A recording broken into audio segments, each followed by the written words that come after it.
आता वेगवान स्वरूपातल्या घडामोडी। देशात सध्या पेट्रोल आणि डिझेलच्या दरामध्ये वाढ होणार नसल्याची माहिती सूत्रांनी दिली आहे। देशात घरगुती एलपीजी गॅसची कोणतीही कमतरता नसल्याची माहिती आहे, तर गॅसच्या दरातील वाढ केवळ किरकोळ असल्याचं केंद्र सरकारचं म्हणणं आहे। नागपूर आणि नाशिक जिल्ह्यातील 80% हॉटेल्स 24 तास बंद राहण्याच्या मार्गावर आहेत। हॉटेल व्यावसायिकांना काही तास पुरेल इतकाच गॅस शिल्लक आहे, यामुळे हजारो कर्मचाऱ्यांना उपासमारीची वेळ येण्याची भीती आहे। गॅसचा तुटवडा भासू नये म्हणून सरकारनं रॉकेल वापरायला परवानगी देण्याची मागणी करण्यात आली आहे। मंत्री छगन भुजबळांनी मुख्यमंत्री देवेंद्र फडणवीसांकडे ही मागणी केली आहे। देशात सिलेंडरची साठेबाजी रोखण्याकरता एस्मा कायदा लागू करण्यात आलाय। युद्धाच्या पार्श्वभूमीवर केंद्र सरकारने हा मोठा निर्णय घेतलाय। साईबाबा संस्थानने उभारलेल्या सौर ऊर्जा प्रकल्पामुळे दररोज 200 ते 250 किलो गॅसची बचत होतीये। गॅस पुरवठा बंद होण्याआधी साईबाबा संस्थानने काही प्रमाणात गॅसचा साठा करून ठेवलेला आहे। बीडमध्ये युद्धामुळे खतांचा तुटवडा निर्माण होण्याची शक्यता आहे, यामुळे दरवाढीचं संकट शेतकऱ्यांसमोर उभं ठाकलंय। तातडीनं उपाययोजना करण्याची मागणी करण्यात आलेली आहे। अहिल्यानगरमध्ये गॅस पुरवठ्याचा गैरव्यवहार करण्यात आल्याचा आरोप करण्यात आलाय। तातडीनं कारवाई करण्याची मागणी ग्राहकांनी केली आहे। बृहन्मुंबई महानगरपालिकेच्या शाळांमधील 4थी आणि 7वीच्या 66,000 विद्यार्थ्यांसाठी शैक्षणिक सहलींचं आयोजन करण्याचा प्रस्ताव समोर आलाय। या सहलींसाठी सुमारे 4 कोटी 40 लाख रुपयांचा खर्च अपेक्षित असून हा प्रस्ताव स्थायी समितीसमोर मंजुरीकरता ठेवण्यात येणार आहे। भारतीय क्रिकेट संघाचा कर्णधार सूर्यकुमार यादव आणि शिवम दुबे यांनी महाराष्ट्राचे मुख्यमंत्री देवेंद्र फडणवीस यांची भेट घेतली। भारतीय संघानं विश्वचषक जिंकल्याबद्दल मुख्यमंत्री देवेंद्र फडणवीस यांनी दोन्ही खेळाडूंचा सत्कार केला। यावेळी अमृता फडणवीस या देखील तिथे उपस्थित होत्या। ठाण्यातील कोकणीपाडा इथं संजय गांधी राष्ट्रीय उद्यान परिसरामध्ये भीषण वणवा पेटल्याची घटना समोर आली आहे। हा वणवा आदिवासी वस्तीजवळ पोहोचल्यानं परिसरात भीतीचं वातावरण आहे। या भागात वारंवार वणव्याच्या घटना घडत असल्यानं स्थानिकांमध्ये चिंता आहे। नवी मुंबई महानगरपालिकेमध्ये सत्ताधारी आणि प्रशासनामध्ये संघर्षाची शक्यता निर्माण झाली आहे। महापालिका आयुक्त कैलास शिंदे जपान दौऱ्यावर असताना अर्थसंकल्प सादर केला जाणार आहे।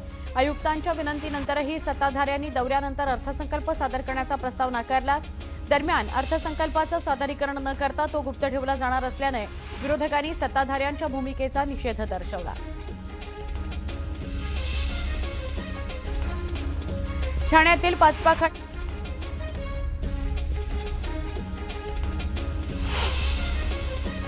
ठाण्यातील पाचपाखाडी परिसरामध्ये टेस्ट ड्राईव्ह दरम्यान महिला चालकाचा गाडीवरचा ताबा सुटला आणि कार थेट बांधकाम सुरू असलेल्या खड्ड्यात कोसळली। अपघातात गाडीत असलेली महिला, तिचा नातेवाईक आणि कंपनीचा एक कर्मचारी जखमी झाला असून त्यांना उपचाराकरता रुग्णालयात दाखल करण्यात आलेलं आहे। सुदैवानं या घटनेत कोणतीही जीवितहानी झालेली नाही। वसई विरार महापालिकेकडून शहर स्वच्छतेकरता सफाई मित्र ॲप हे लॉन्च करण्यात आलं। नागरिकांना कचरा दिसल्यास त्याचा फोटो काढून ॲपवर अपलोड करून ठेकेदाराला 24 तासात साफसफाई करणे बंधनकारक आहे। नियमांचं पालन न केल्यास ठेकेदाराला दररोज 10,000चा दंड, तर कचरा टाकणाऱ्या नागरिकांना 1,000 रुपये दंड आकारला जाणार आहे। कुणबी प्रमाणपत्रासाठी मदत न करणाऱ्या मराठवाड्यातील आमदारांना 2029च्या निवडणुकीमध्ये पडल्याशिवाय समाज शांत बसणार नाही, असा इशारा मराठा आंदोलक मनोज जरांगे यांनी दिला। ते निलंगा तालुक्यात बोलत होते। यावेळी जरांगे मराठा समाजाला पुढील 1 वर्ष संयम बाळगण्याचं आवाहन करताना दिसले। संभाजीनगर धुळे हायवेवर एसटी बसला भीषण आग लागली। ही घटना खुलताबाद तालुक्यातील पळसवाडी शिवारातील हॉटेल आम्रपाली समोर घडली। सुदैवानं बसमधील प्रवासी जेवणाकरता खाली उतरलेले असतानाच ही आग लागल्यानं एक मोठा अनर्थ टळला। सांगलीच्या जत तालुक्यामध्ये एका शेतकऱ्याच्या शेतातील 2 एकर डाळिंब बागेला अचानक आग लागली। डाळिंब बाग जळून खाक झाली। महावितरणच्या नादुरुस्त ट्रान्सफॉर्मरमुळे ठिणगी पडले आणि आग लागली अशी माहिती समोर येते। यामध्ये शेतकऱ्याचं 6 लाखांचं नुकसान झालंय। महावितरणनं नुकसान भरपाई द्यावी अशी मागणी शेतकऱ्यानं केली आहे। सांगलीच्या मिरज इथं भारतीय जनता पार्टीच्या अल्पसंख्याक मोर्चाच्या वतीनं रमजान महिन्यानिमित्त इफ्तार पार्टीचं आयोजन करण्यात आलं। या कार्यक्रमाला मंत्री सुरेश खाडे यांच्यासह विविध पक्षांचे नेते आणि कार्यकर्ते उपस्थित होते। भाजप अल्पसंख्याक मोर्चाचे प्रदेश सचिव फारुख जमादार यांनी या इफ्तार पार्टीचं आयोजन केलं होतं।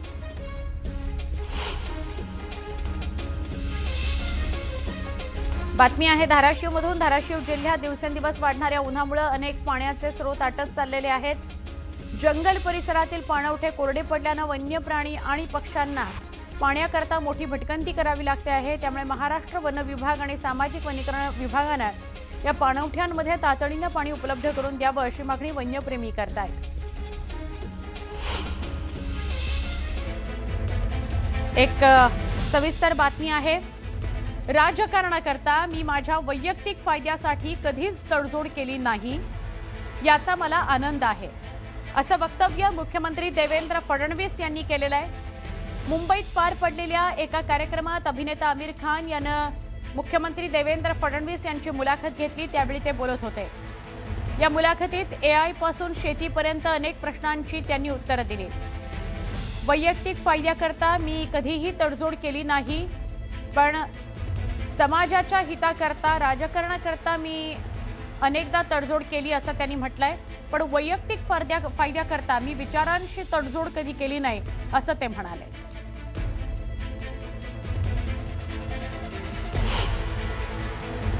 वेव रुकने वाली नहीं है और आज हमारा जो जॉब मार्केट हमको दिखता है 1000 दिन बाद ये पूरे तरीके से बदला हुआ होगा और इसका अगर हमको इस परिस्थिति का मुकाबला करना है तो हमको फ्रंट फुट पर खेलना पड़ेगा। हम लोगों को सामने बढ़कर उसकी तैयारी करनी पड़ेगी। आज महाराष्ट्र में हम लोग ये प्रयास कर रहे हैं कि एआई का अडॉप्शन हम फास्ट कर पाए। देखिए, हम लोग ये प्रयास करेंगे कि एआई को हम अपना टूल बनाए।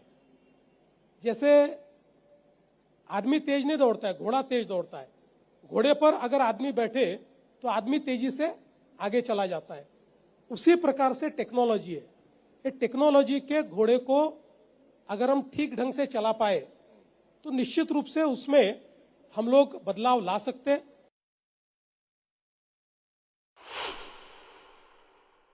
इसलिए मैंने कई ऐसे लोग देखे कि जिन्होंने वक्त की नजाकत को समझा नहीं और वो समाप्त हो गए, वो चेंज नहीं कर पाए।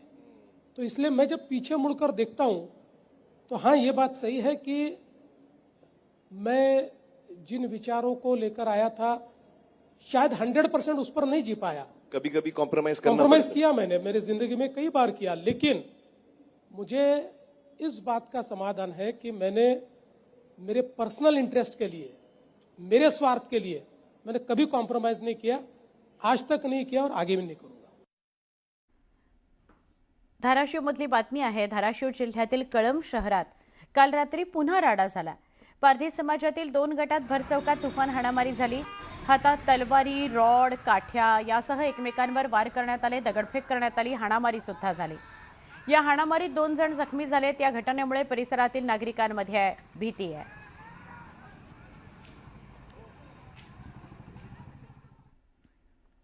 पुन्हा एकदा वेगवान स्वरूपातल्या बातम्या।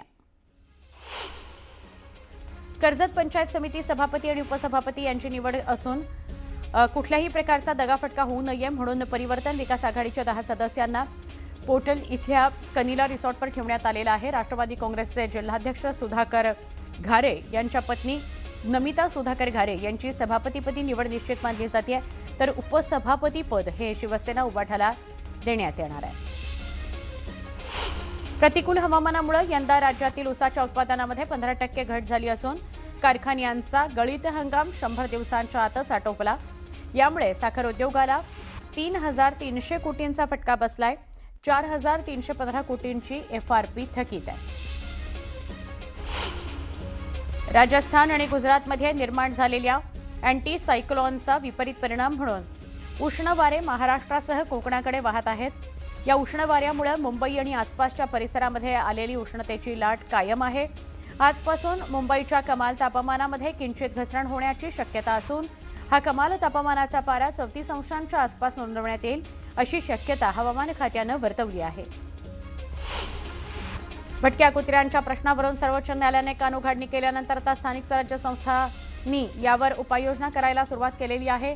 त्यानुसार सर्वात श्रीमंत महापालिका असलेल्या मुंबई महापालिकेनं शहरातील भटक्या कुत्र्यांच्या वाढत्या संख्येवर नियंत्रण ठेवण्याकरता आणि त्यांना सुरक्षित निवारा उपलब्ध करून देण्याकरता मालवणी परिसरामध्ये नवीन प्राणी निवारा केंद्र उभारण्याची तयारी सुरू केली गेली आहे. या केंद्राकरता राज्य सरकारकडून सुमारे 5 एकर जागा उपलब्ध होण्याची शक्यता असून त्याबाबतची प्रक्रिया अंतिम टप्प्यामध्ये आल्याची माहिती महापालिका प्रशासनानं दिली आहे.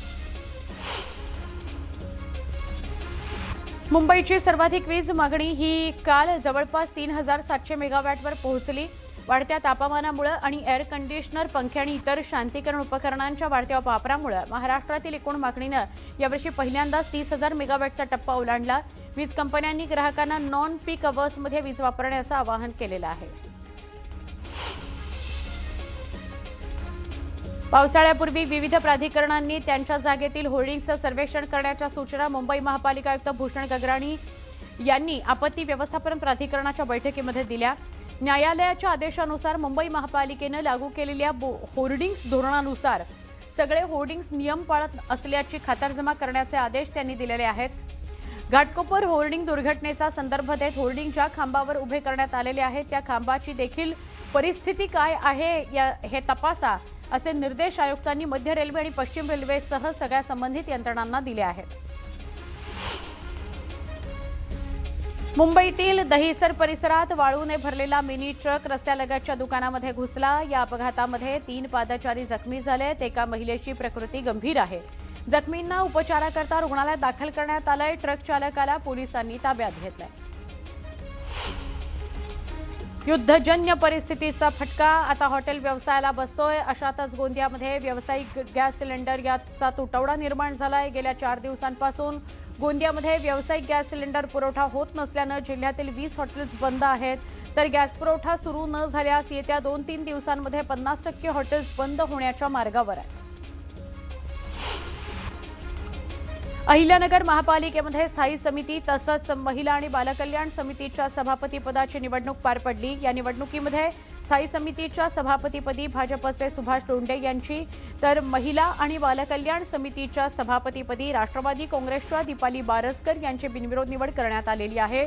महिला आणि बालकल्याण समितीच्या उपसभापतीपदी भाजपच्या वर्षा सानप यांची बिनविरोध निवड झालेली आहे. राज्यातील शिवभोजन केंद्र चालकांचे पैसे येत्या 20 मार्चपासून देण्यास सुरुवात होईल अशी ग्वाही अन्न आणि नागरी पुरवठा मंत्री छगन भुजबळ यांनी विधानसभेमध्ये दिली. केंद्र चालकांना पैसे देण्यास विलंब झाल्याची कबुली त्यांनी दिली. मुंबईमध्ये एलपीजी सिलेंडरच्या किमतीमध्ये वाढ झाल्यानं अनेकांनी स्वयंपाकाकरता विजेवर चालणाऱ्या उपकरणांचा पर्याय निवडलाय. Electric cooker, microwave oven, OTG oven यांच्या खरेदीमध्ये वाढ झालेली आहे. अनेक ग्राहकांना सिलेंडर आरक्षित करण्यात अडचणी येत असल्यानं ग्राहकांनी सावध भूमिका घेऊन पर्यायी मार्गांचा शोध घेणं सुरू केलेलं आहे. आखाती देशांमधील युद्ध लांबल्यास त्याचा फटका आंबा निर्यातीवरही होण्याची शक्यता व्यक्त केली जाते. एकूण निर्यातीपैकी जवळपास 50% निर्यात फक्त 9 आखाती देशांमध्येच होत आहे. युद्ध थांबलं नाही तर निर्यात घटून त्याचा फटका शेतकऱ्यांना बसण्याची शक्यता व्यक्त केली जाते. बातमी मुंबईतून आहे. मुंबईतील मानखुर्दमध्ये आहे. धारधार शस्त्रानं हल्ला करून एका तरुणाची हत्या करण्यात आलेली आहे. मंगळवारी संध्याकाळी 5 वाजता ही घटना घडली. मानखुर्दमधील चाकू हल्ल्याचा थरारक प्रकार सीसीटीव्हीत कैद झालाय. हत्या झालेल्या व्यक्तीच्या ओळखीच्या व्यक्तीनंच म्हणजे ज्याची हत्या झाली आहे त्याच्या ओळखीच्याच व्यक्तीनं त्याच्यावर हल्ला केला अशी प्राथमिक माहिती आहे.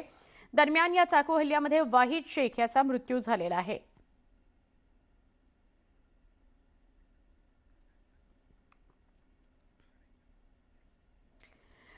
पुढच्या परत एकदा वेगवान स्वरूपातल्या बातम्या. सरकारी कार्यालयातील महिलांकरता लवकर या लवकर जा योजना जाहीर करण्यात आली आहे. तर प्रसूती रजा ही वर्षभर वाढवता येणार आहे. राज्यातील सरकारी महिला कर्मचाऱ्यांकरता सुनेत्रा पवार यांनी ही मोठी घोषणा केली आहे. जिष्णुदेव वर्मा यांनी महाराष्ट्राच्या राज्यपालपदाची शपथ घेतली. शपथविधीला मुख्यमंत्री आणि दोन्ही उपमुख्यमंत्र्यांची उपस्थिती होती. राज्यात आरटीई प्रवेशाकरता 1 किलोमीटर अंतराची अट मुंबई उच्च न्यायालयाच्या नागपूर खंडपीठानं स्थगित केली आहे। या निर्णयामुळे राज्यातील हजारो वंचित आणि आर्थिकदृष्ट्या दुर्बल घटकातील विद्यार्थ्यांना दिलासा मिळाला। या जाचकटीमुळे ज्या पालकांना अर्ज भरता आले नव्हते त्यांच्याकरता उच्च न्यायालयानं अर्जाची मुदत 3 दिवसांनी वाढवून दिली आहे। आरटीओ पोर्टलवर आवश्यक बदल करण्याचे निर्देशही राज्य शासनाला देण्यात आलेले आहेत। रोहित पवारांनी दिल्लीत सोनिया गांधींची भेट घेतली। अजितदादांच्या विमान अपघात प्रकरणावर त्यांनी चर्चा केली। भेटीवेळी काँग्रेस अध्यक्ष मल्लिकार्जुन खरगेही उपस्थित होते। अहिल्यानगर जिल्ह्याचं विभाजन करून श्रीरामपूर जिल्हा करण्याची मागणी काँग्रेसचे आमदार हेमंत ओगले यांनी केली आहे। विधानसभेमध्ये त्यांनी ही मागणी केली। सिल्लोड पंचायत समितीच्या सभापती आणि उपसभापतींची निवड करण्यात आली आहे। अनिता बनकर यांची सभापतीपदी निवड करण्यात आली तर उपसभापतीपदी भगवान आहेर यांची निवड करण्यात आली। निवड झाल्यानंतर भाजप कार्यकर्त्यांनी जोरदार जल्लोष केला। सांगली जिल्ह्यातील 10 पंचायत समित्यांमधील सभापती आणि उपसभापतींची आज निवड करण्यात आली। यात मिरज पंचायत समितीच्या सभापतीपदी तन्वी सुनील कमलेकरांची निवड झाली आहे आणि 21 वर्षाच्या तन्वी कमलेकर राज्यातील सगळ्यात तरुण सभापती ठरल्या आहेत। छत्रपती संभाजीनगर पंचायत समितीची विशेष सभा पार पडली। कल्याण गायकवाड यांची सभापतीपदी निवड करण्यात आली तर उपसभापतीपदी बाळासाहेब गाढे यांची निवड करण्यात आली। कराड शहरातील वाढीव भागामध्ये पाणी पुरवठा आणि भुयारी गटार योजनेतील विविध विकास कामांचं भूमिपूजन करण्यात आलं। यावेळी माजी सहकार मंत्री बाळासाहेब पाटील आणि नगराध्यक्ष उपनगराध्यक्षांसह नगरसेवक उपस्थित होते।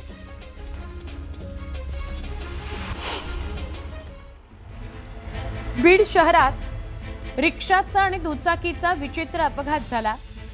बीड शहरातील बालपीर भागामध्ये बीड अहिल्यानगर राष्ट्रीय महामार्गावर भरधाव रिक्षाचं पुढचं चाक निखळलं आणि मोठा अपघात घडला। या रिक्षाने 2-3 दुचाकींना धडक दिली आणि यात 3 ते 4 जण जखमी झाली आहेत।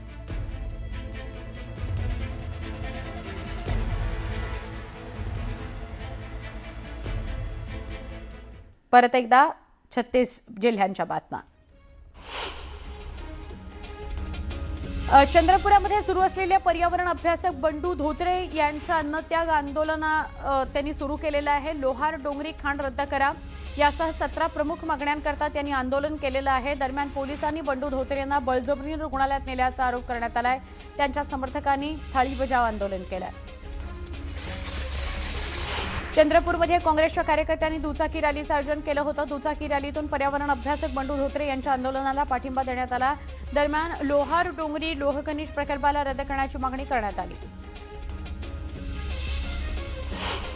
अहिल्यानगरच्या श्रीरामपूरमध्ये नालेसफाई वेळी 4 कर्मचाऱ्यांना केमिकल रिॲक्शन झालेली आहे। विषारी वायूच्या संपर्कात आल्यानं कर्मचाऱ्यांची प्रकृती चिंताजनक आहे। कर्मचाऱ्यांवर रुग्णालयात उपचार सुरू आहेत। चंद्रपूरच्या वेकोलीतील बल्लारपूर क्षेत्रांतर्गत कोळसा खाण परिसरामध्ये कोलबेंच व कोल स्टॉकला आग लागली। आगीच्या धुरामुळे नागरिकांचं आरोग्य धोक्यात आलंय। तातडीनं प्रशासनानं उपाययोजना करण्याची मागणी करण्यात आली आहे। पुण्याच्या कॅन्टोन्मेंट परिसरातील भोपळे चौकामध्ये इमारतीला आग लागली। आगीत मोठ्या प्रमाणात साहित्य जळून खाक झालं। सुदैवानं यात कोणतीही जीवितहानी झाली नाही। सोलापूर हैदराबाद महामार्गावर टायर फुटून कारचा अपघात झाला। या दोघांचा मृत्यू झाला। 1 जण गंभीर जखमी झाला। पुण्यातील जंगली महाराज मार्गावर कार आणि बसचा भीषण अपघात झाला। सुदैवानं कुणालाही दुखापत झाली नाही। कारचं मोठं नुकसान झालं। अहिल्यानगरच्या राहुरीमध्ये पोलीस कर्मचाऱ्यावर जीवघेणा हल्ला करण्यात आला। हल्ल्याची घटना सीसीटीव्हीत कैद झाली आहे। या प्रकरणामध्ये पोलीस ठाण्यात 11 जणांवर गुन्हा दाखल करण्यात आलाय तर 3 अटक करण्यात आली आहे। जखमी पोलीस कर्मचाऱ्यावर रुग्णालयात उपचार सुरू आहेत। महत्त्वाची बातमी आहे। राज्यात एकच महाराष्ट्र केसरी कुस्ती स्पर्धा घेण्याच्या मागणीकरता राज्यातील कुस्तीगीर कराडमध्ये आक्रोश आंदोलन करणार आहेत। आज हे आंदोलन होणार आहे। यावेळी कराडमध्ये 40 महाराष्ट्र केसरी आणि 10 हिंद केसरी एकत्र येणार आहेत। यानंतर ते खाशाबा जाधवांना अभिवादन करतील आणि कुस्तीगीर मुंबईतील आझाद मैदानाच्या दिशेने रवाना होतील। महाराष्ट्र केसरी पैलवान यावेळी मानाच्या गदा सरकारला परत करणार आहेत। मुंबईतील आझाद मैदानावर सरकारच्या दारी साखळी उपोषण करण्यात येणार आहे। 4 महाराष्ट्र केसरी स्पर्धा घेण्याऐवजी वर्षभरात एकच महाराष्ट्र केसरी स्पर्धा घ्यावी या मागणीकरता कुस्तीपटूंनी थेट आंदोलनाचं हत्यार उपसलं आहे।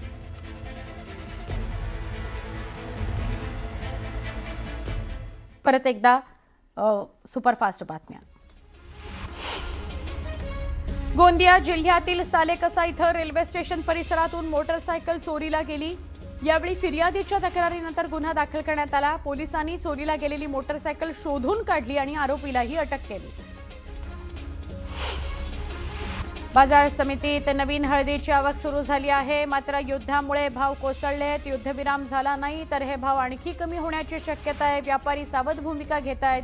परिणामी शेतकऱ्यांमध्ये चिंतेचं वातावरण आहे। सध्या हंगामाची सुरुवात असल्यानं दिवसाला 1 ते 1.5 क्विंटल हळद विक्री करता येते। यामध्ये नवीन हळदीसोबतच काही प्रमाणात जुन्या हळदीचा सुद्धा समावेश आहे।